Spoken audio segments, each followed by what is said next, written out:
Perkenalkan, nama saya Tika Jelita Nuansa, kelas B sore. Di sini saya akan menjelaskan tentang anak berkebutuhan khusus. Di sini saya akan mengangkat tentang anak yang memiliki tunalaras. Tunalaras atau tuna sosial dikenal juga dengan istilah medis sebagai emosional.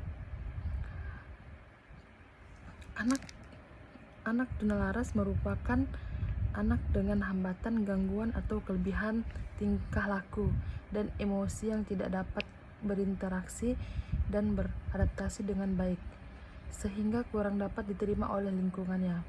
Di sini anak tunalaras ini ia memiliki mental yang cenderung memiliki sifat yang ketika ia marah, ia akan melakukan sesuatu.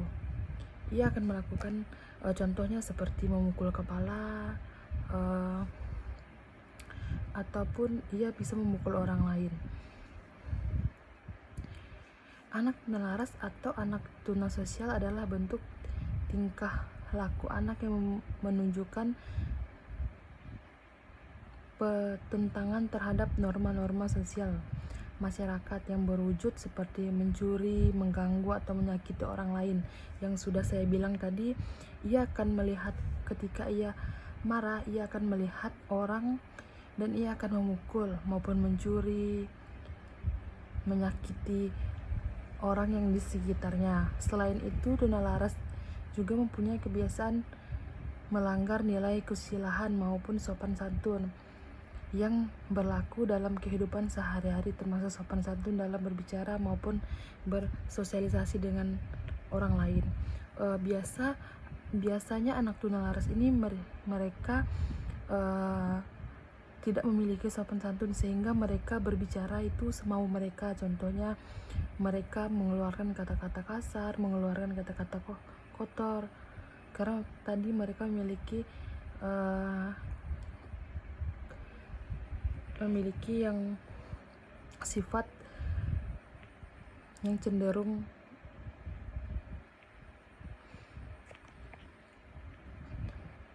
memiliki sifat yang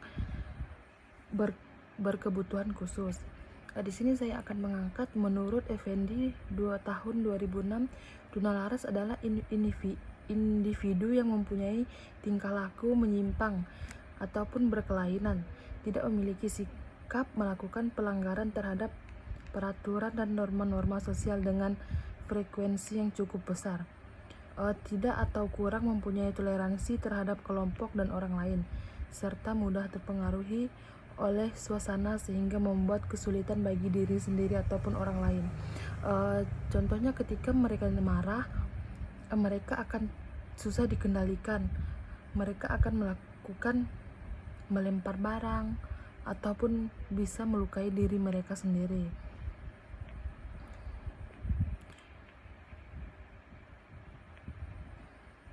Di sini menurut Sunardi pada tahun 1995, anak tunalaras atau tuna sosial dapat diklasifikasikan dalam 2 kelompok, yaitu berdasarkan klasifikasi psikitaris dan klarifikasi behavioristik.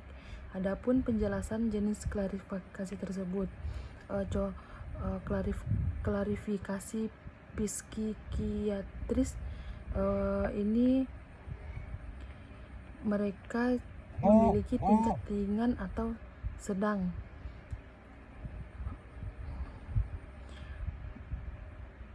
Gangguan perilaku kepribadiannya itu penyimpangan perilaku ditandai dengan konflik emosi dan kecemasan, tetapi masih mempunyai hubungan dengan dunia nyata.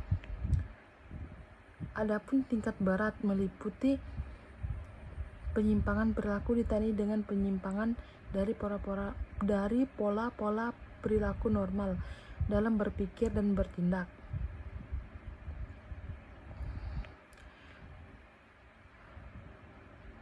Contohnya, jika mereka ini melakukan pola-pola perilaku normal dan berpikir dan bertindak itu seperti orang yang memiliki gangguan jiwa, ditandai dengan isolasi diri sendiri secara berlebihan, perilaku aneh, keterlambatan perkembangan biasanya dapat diamati sebelum usia 2 sampai 5 tahun. Terkadang di sini banyak orang tua yang mereka mempunyai anak yang berkebutuhan khusus, mereka cenderung ingin mengurung anaknya di dalam rumah sehingga anaknya ini susah beradaptasi di lingkungan, sehingga mereka ini memiliki mental yang terganggu. Terkadang anak-anak yang dikurung ini bisa jadi mereka memiliki gangguan jiwa, seperti mereka kenapa dikurung. Biasanya ada juga orang tua yang mengikat tangannya, ataupun ada juga orang tua yang memasung kaki anaknya sendiri, sehingga mereka mungkin orang tua ini malu melihat anaknya karena memiliki kebutuhan khusus, dan ada juga mungkin orang tua takut anaknya keluar rumah sehingga membuat orang lain celaka. Inilah penjelasan dari anak berkebutuhan khusus, yaitu tunalaras. Sekian dari saya ucapkan terima kasih.